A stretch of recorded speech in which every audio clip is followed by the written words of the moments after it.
Okey kan, jumpa lagi dekat channel Abang Giro. Hari ni Abang Giro nak tunjuk gambar satu motor terpakai Duke 200 ataupun Duke 200 lah. Okey, depan kita ni ada satu Duke 200 ataupun Duke 200. Motor ni fully restore. Daripada enjin sampai ke body, sampai ke apa kalau aneka, semua kita buat baru. Kalau kita tengok ni, body semua ada cat baru lah. Okey, body semua cat baru, enjin buka buat balik semua, memang tak ada leaking semua, cincin Cina punya, tak ada masalah apa. Okey, kita tengok dia punya mileage. Untuk mileage, meter ada sedikit sunburn lah, tapi masih lagi nampak lah. Untuk mileage motor ni lebih kurang dalam 70,000 lah. Okey, motor didaftarkan pada tahun 2014. Abang Giro minta maaf, motor ni bukan KTM 200, motor ni KTM 390. Okey, kalau dekat dalam keran tu KTM 390.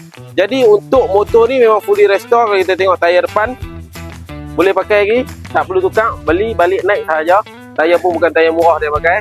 Tayar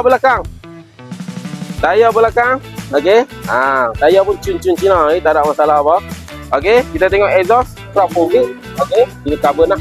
Alright, lepas tu kalau kita tengok body mak ayam, korang ajak ni, aku kalau bomba macam ni memang aku akan tak dah orang kenal pula. Kurang ajak betul.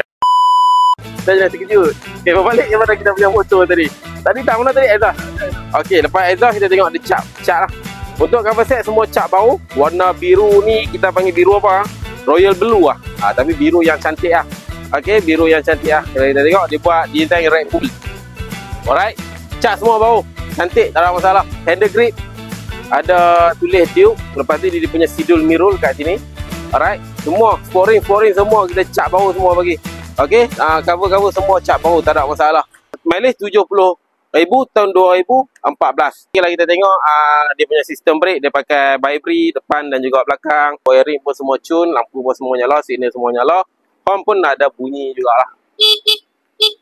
Horn dia comel saja. Okey. Jadi untuk motor ni tahun 2000, hang wajak ah. Okey. Untuk motor ni tahun 2014, mileage 79,000. Kalau harga cash dalam 5,500, harga cash boleh adjust lagi lah, insya-Allah.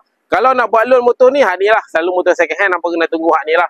Tak perlu pakai slip gaji. Okey, buat loan deposit RM 800 on the road, siap sekali dengan insurans. Bulanan bajet dalam RM240 selama 3 tahun sahaja. Okey, jadi ini adalah KTM Duke 390. Kalau ada yang nak motor ni, screenshot video ni, hantar dekat Abang Giro. Nanti Abang Giro tahu pun nak motor mana. Okey, jadi apa-apa pun, kalau yang nak test ride, boleh datang ke Jutra. Kalau ada yang nak Abang Giro hantar ataupun nak apply online, order je.